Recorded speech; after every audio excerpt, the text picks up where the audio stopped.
Hey guys, అందరూ ఎలా ఉన్నారు? నా స్టైల్లో ప్రాన్స్ కర్రీ ఎలా చేసుకోవాలో చూసేద్దాం వచ్చేయండి. ఫస్ట్ ప్యాన్ పెట్టేసుకోవాలి, ఆయిల్ వేసుకోవాలి. ఇక్కడ నేను ఉల్లిపాయ పచ్చిమిర్చి మిక్సర్ పట్టిస్తానమాట. కచ్చా పచ్చివాసన పోయేంత వరకు ఫ్రై చేసేసుకోవాలన్నమాట. తర్వాత అందులో నేను ఉడకపెట్టుకుంటున్న రొయ్యల్ని నేను యాడ్ చేసేసుకుంటున్నాను.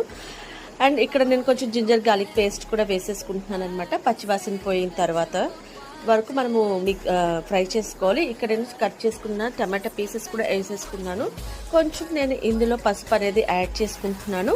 తర్వాత టమాటాలు మగ్గడానికి నేను మూత అనేది పెట్టేసుకుంటున్నాను. చక్కగా నా టమాటాలు చూడండి మగ్గిపోయాయి. ఇందులో నేను కొంచెం కారం అనేది యాడ్ చేసేసుకుంటున్నాను. కొంచెం నేను గ్రేవీ కోసం వాటర్ మీకు ఎంత కావాలో అంత మిక్స్ చేసుకోండి.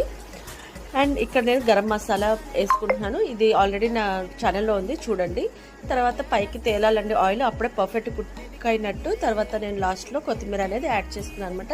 చాలా టేస్టీగా ఉంటుందన్నమాట. అండ్ ఒకసారి ట్రై చేయండి. అండ్ నచ్చినట్లయితే ప్లీజ్ లైక్, షేర్.